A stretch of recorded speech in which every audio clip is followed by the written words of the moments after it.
Hello and welcome to the Pink in the City podcast. Pink in the City is a breast cancer charity. We are raising awareness and funds and providing information and inspiration. Please share this episode with the world and join us in our mission. And now, let's proceed to today's episode.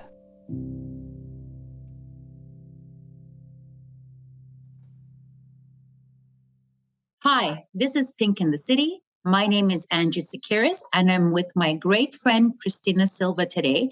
Before I introduce her, I will introduce myself. I'm a breast cancer survivor. I'm also an ambassador with Pink in the City. I'm a mom of 2 girls and married to a very loving husband. And today I decided to join my friend and discuss thoroughly what we need to do to survive after breast cancer. So, Cristina, it's all you now. Hello. I'm so happy to do this with you, Angie. Thank you so much for having me on here. This is very exciting for me. So to introduce myself, like you said, my name is Cristina Silva. I'm also a mom of 3 beautiful daughters, ages 24, 21, and 15. So yes, a busy household. Wow. Yes. I'm also a certified, let's not forget the loving husband, right? 25 years married. And, I'm a certified health coach, and I decided to become a certified health coach in my journey of also being a breast cancer survivor. But instead of survivor, I kind of changed up that word for me, and I became a breast cancer thriver. I much prefer that word, as you know, Angie. Yes. I know. Yeah. So I believe we can really thrive and still have, a great life after a diagnosis. Obviously, through all that, changes, I've applied many changes to my life. And I think this is what we're going to be talking about, right? Yes. So today our segment will be describing in general the 4 pillars of good health. Today we're going to do a broad description of all 4, but every week we will have a segment to describe and to be more thorough on each one. So today, can you please tell us, Cristina, a little bit of the 4 pillars of health that you are applying in your life? Yes, for sure. So, like anything else in life, you need a good foundation. So, I think the 4 pillars is a very good way to kind of sum it up, Mm-hmm. So my 4 pillars, what I've created in my health coaching practice for my clients and obviously for myself, I think nutrition, which is obviously, it speaks for itself. So a proper diet, activity, and this includes movement, exercise, rest, and sleep. And there's also relationships, which is, your connection to others, socially, emotional connections as well. And of course, spiritual connections is also a very important role in the relationship segment. And then we have, last but not least, stress management. I think that's the one that everybody struggles with, right? Yes, exactly. And when I talk about stress management, I mean, it can be through meditation, yoga, a pastime, a hobby, some type of personal growth for yourself, reading. There's many different options, which we will definitely get into detail when we reach that segment. So for me, these are the 4 pillars of good health: nutrition, activity, relationships, and stress management. And how long have you been practicing the 4 pillars of good health? How many years have you been doing this? Well, I mean, when I was first diagnosed, it's been 11 years. And it's been a discovery for me, at the beginning of it all, trying, like everyone else, when you're first diagnosed, where do I go from here? Will I survive this? What does it mean?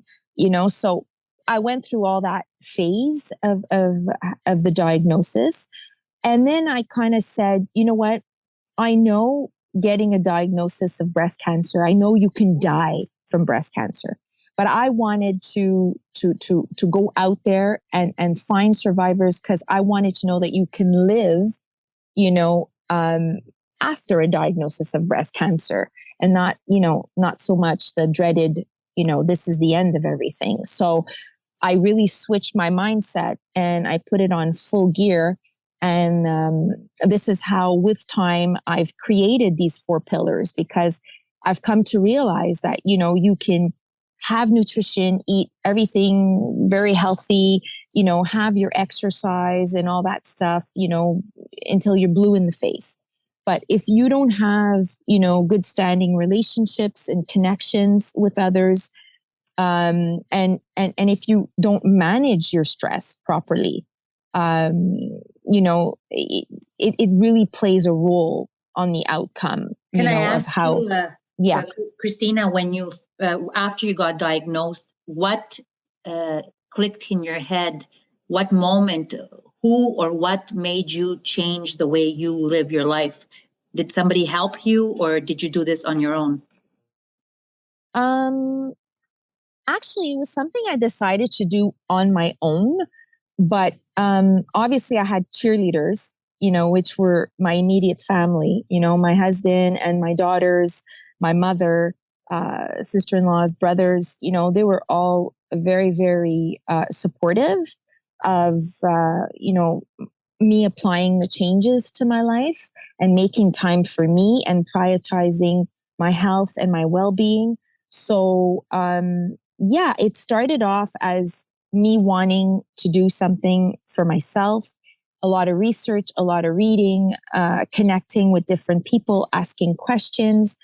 And then it got to a certain time where I had learned so much, yes, on my own, but it was hard for me to actually lay out a plan and say, okay, so I learned this and this and this and whatnot, but how do I apply this properly in my life for it to be effective and for it to really have an impact, And at that point, I decided to take a certification and become a certified health coach, because for myself, that was number one.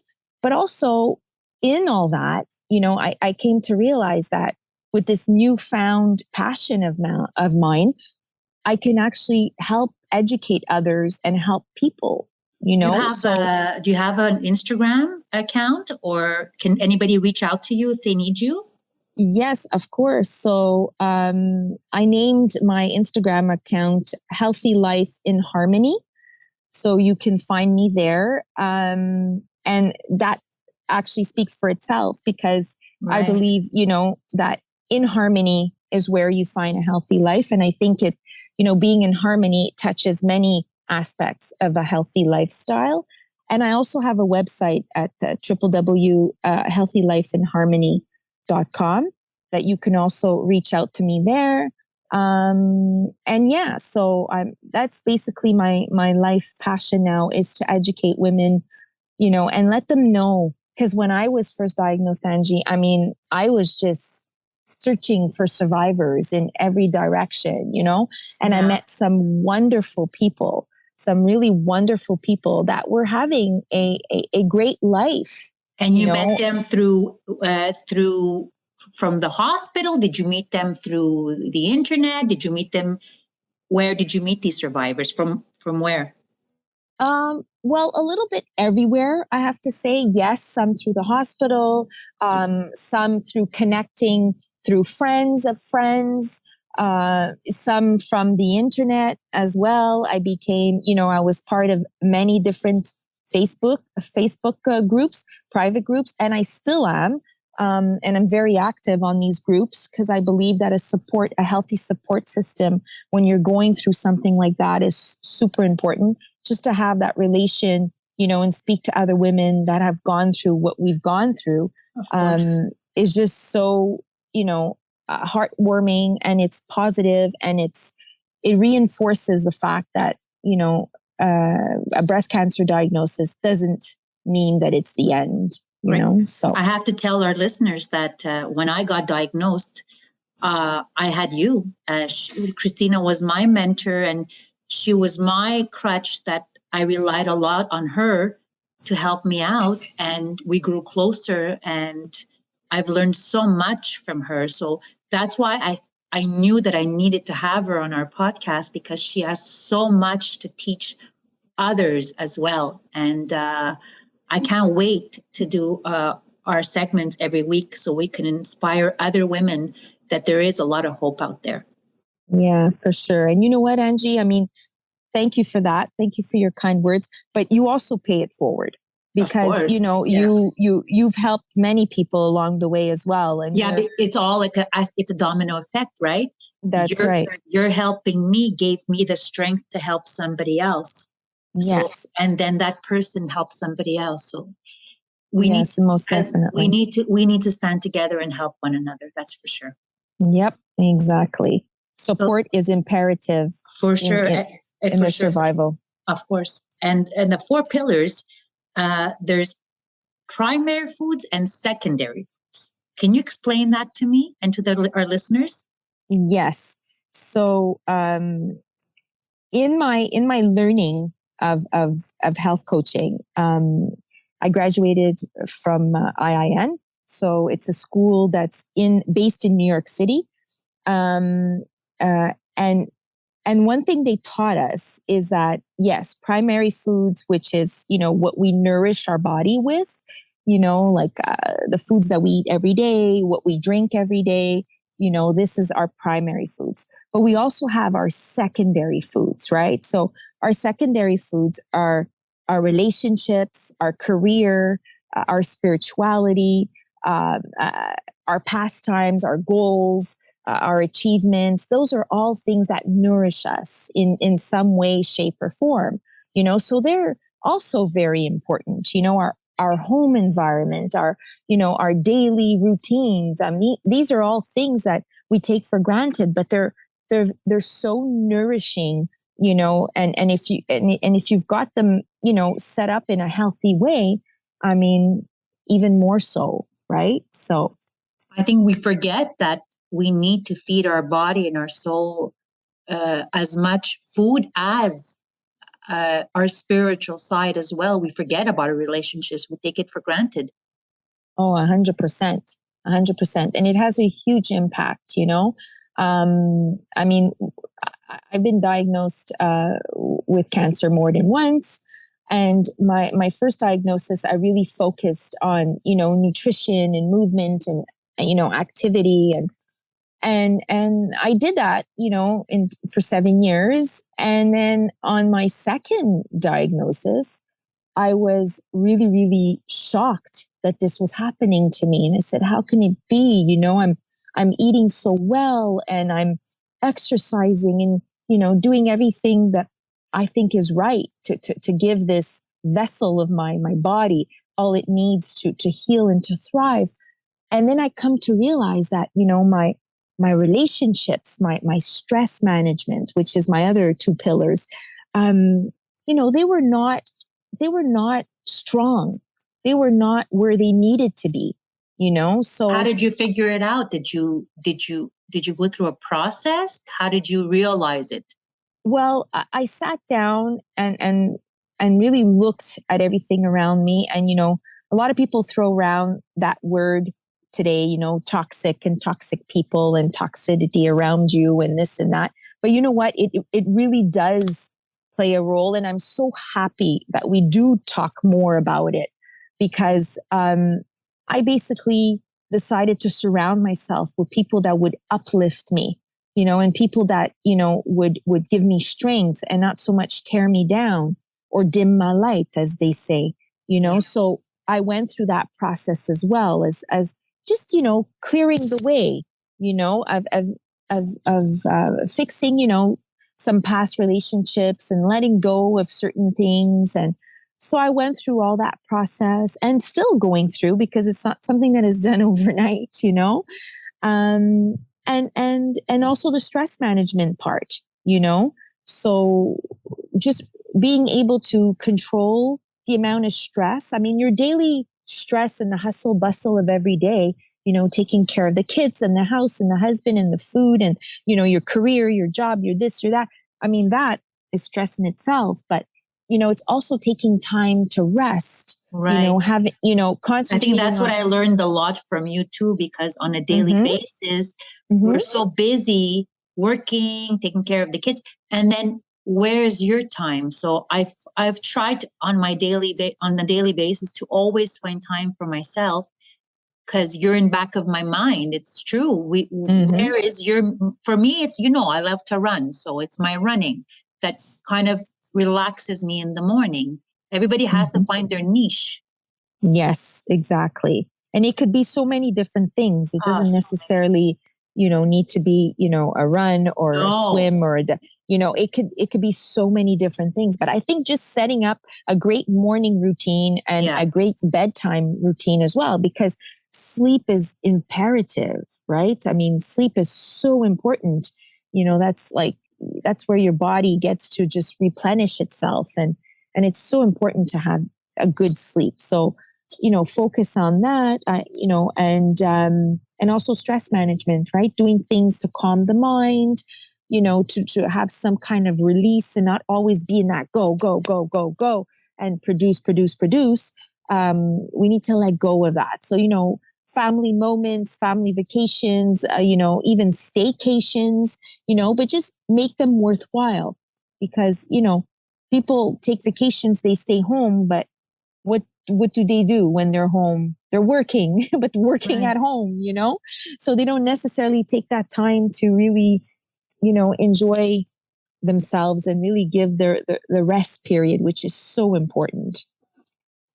I agree with you completely. I think also with social media now and technology and computers and iPads and the phones, people forget to spend quality time even under the same roof.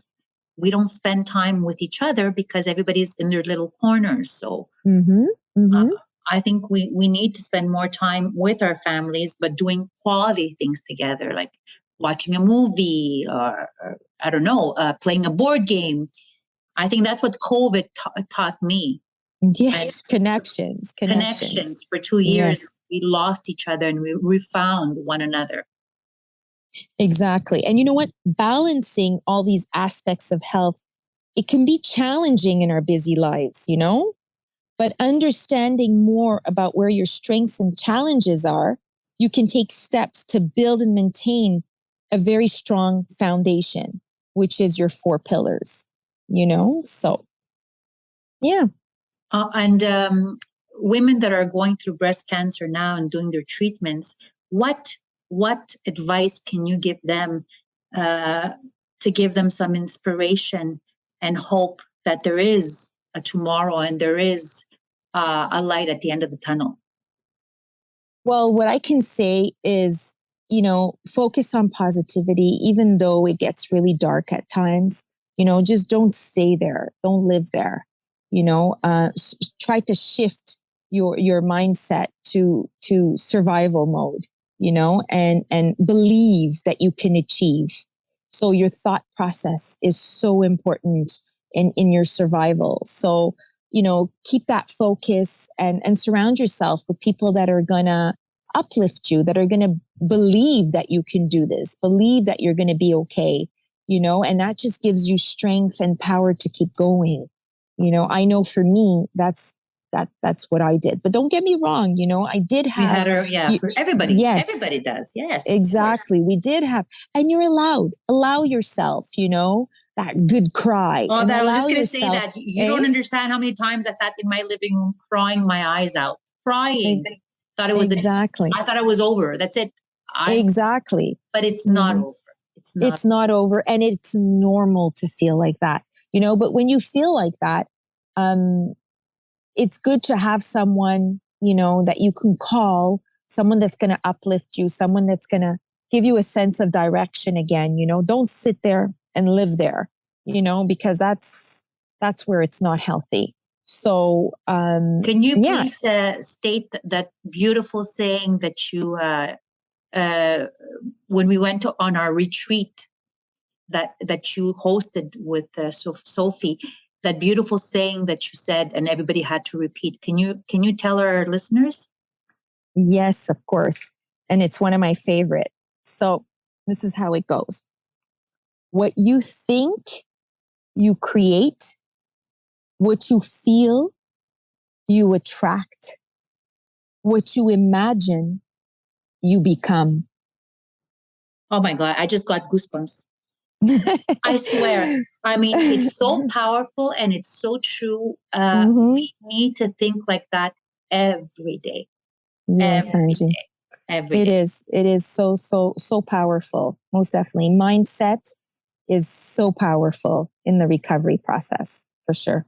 So when you got diagnosed with your second diagnosis, what helped you overcome? It's not easy. I mean, you got it one time, now a second time. What helped you, besides obviously your family and friends? What mind frame were you in?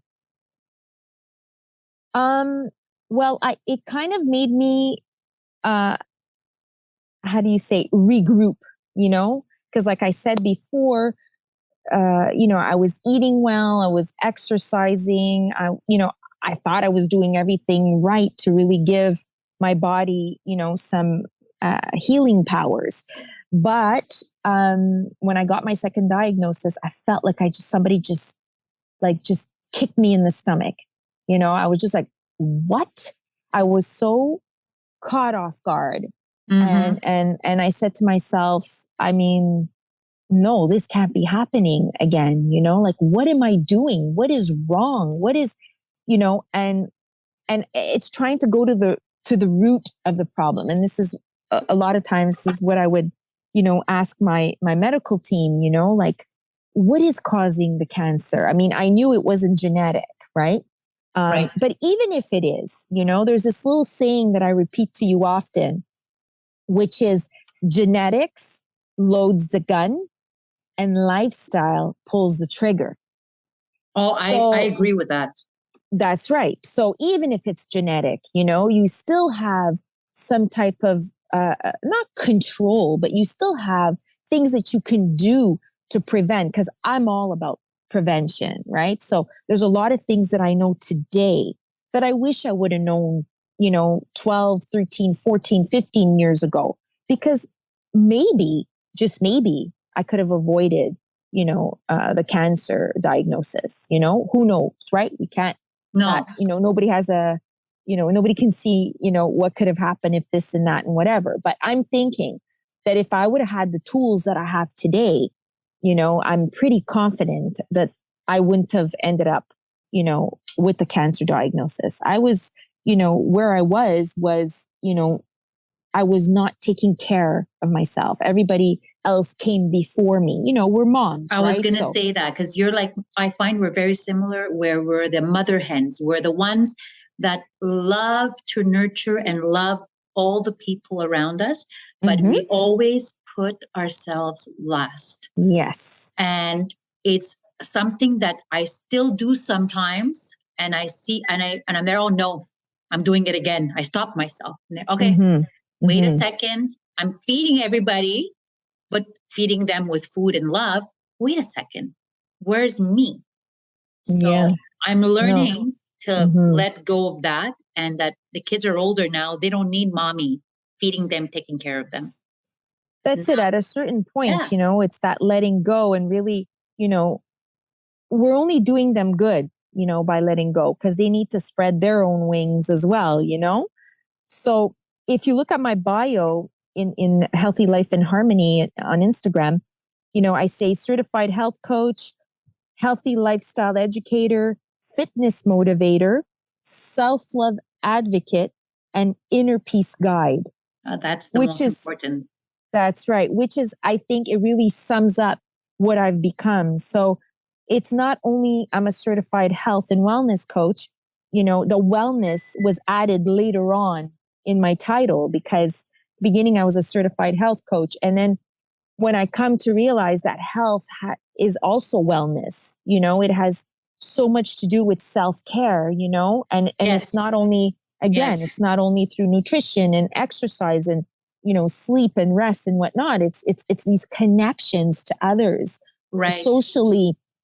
It's our career, it's our emotions, it's our spiritual life, whatever it may be. If you believe in God, if you believe in the universe, in the sun, whatever it is, something that grounds you, so that's also so important. I think we surround ourselves. If you look at what's cool, you see people posting about their videos, how they're exercising, how to lose your tummy, how to achieve this. Then you'll see another post about somebody vegan diet, but you don't see a lot. There is, but you don't see as much about how to love oneself, how to take care of oneself. So we need more of that. We need more people like you that are implementing in their practices that loving ourselves is as important as feeding ourselves properly and exercising. That's right. And just, removing that feeling of self-love equals being selfish, because there's a big difference, right? And we tend to feel guilty at times, by doing things for ourselves. And we need to just remove that, that feeling from self-love, because it's so important to, it all starts there, right, Angie? We always say, listen, if you're happy, it reflects on your family, right? So if same for me, if you're happy, then your kids see you happy and they're like, oh my God, mommy's so happy. Then they're coming up and they come in a home that they feel happy too.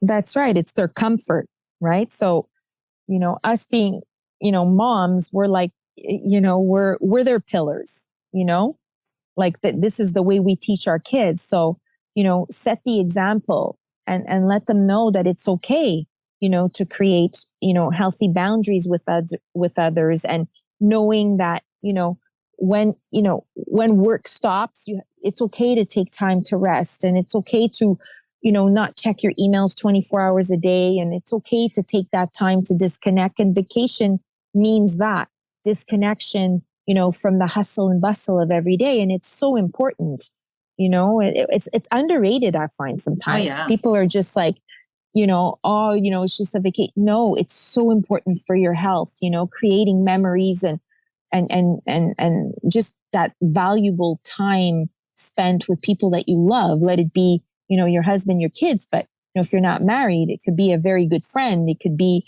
a cousin. It could be anybody, but it's so important to have that connection, So I think also because you have girls like I do, I think it's even a double role that we have as mothers and women, that we're reflecting everything that we do. Our daughters are watching us. So, and then when they reach the age of adulthood and marriage, and they can imitate our behaviors in a way and have a good structure in their lives because we gave them that base.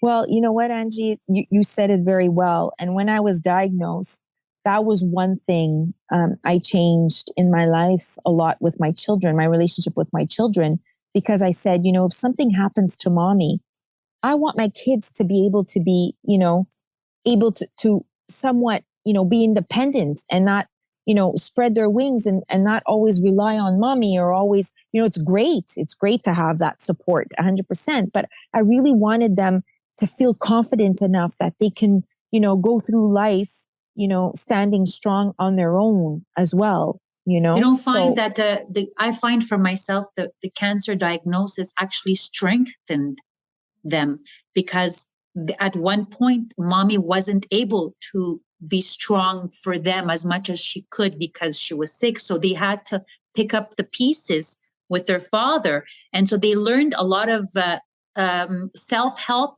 things that I couldn't teach them only because I wasn't able to. Of course. Super important. There's a lot, it's a negative situation, granted, but there's a lot of positive that comes out of it as well. A lot of growth, a lot of personal growth, a lot of haha moments, like Many. Oprah would say. Yeah. So, yeah. So, sometimes, you hear that, cancer was a blessing in disguise. I mean, I have a hard time saying that because I wish it would have been a different kind of blessing. But you know what? I understand that saying because I'm not the same person I was before cancer. I changed a lot of who I am because of cancer, and I found myself more. I believe in more things. I trust more. I let myself more relaxed, more loose, and just allow life to happen instead of always being scared. Because I've always been Exactly. scared. I'm scared. Oh, I'm so Yeah. scared. This is going to Yeah. happen to now. No. Yes. I mean, we've been through Yes.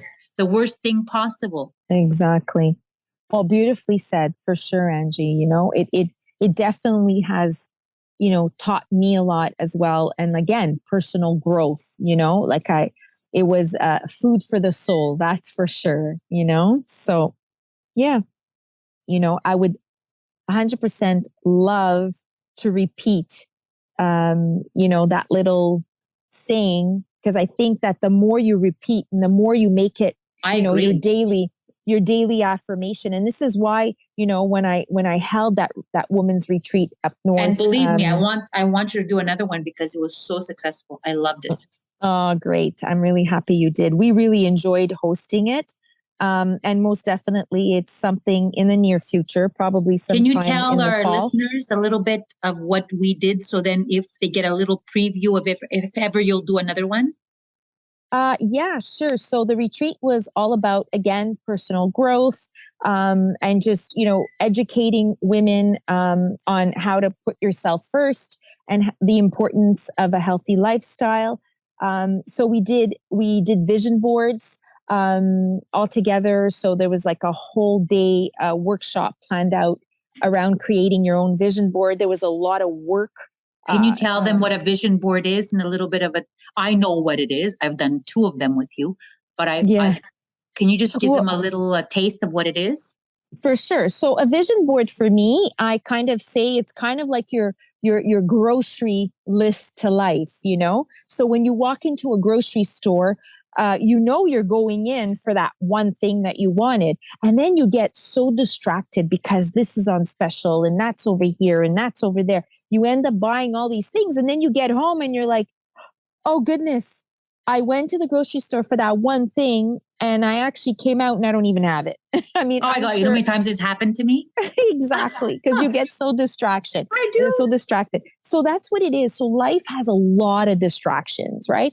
And we kind of forget, our hopes and dreams and where we want to go with our life. So creating a vision board, it's so deep and it's so, as you know, it's a whole day workshop because we do a lot of inner searching and, what is my hopes and dreams? And we dream big and so big, almost to the point where it feels ridiculous. But why not?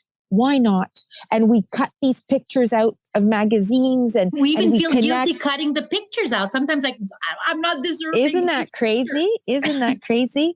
Exactly. Crazy. So we set up all these things. We glue it on a nice board. I even get the boards framed to bring home. And it's beautiful.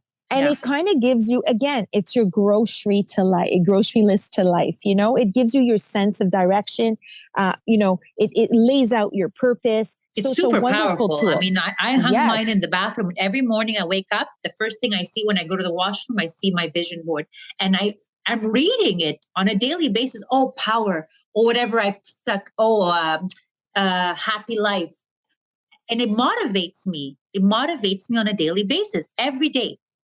For sure. It's definitely a mindset. It really sets you to succeed, to reach your goals. I mean, it's a wonderful tool. Oprah uses it, Ellen DeGeneres, Katy Perry.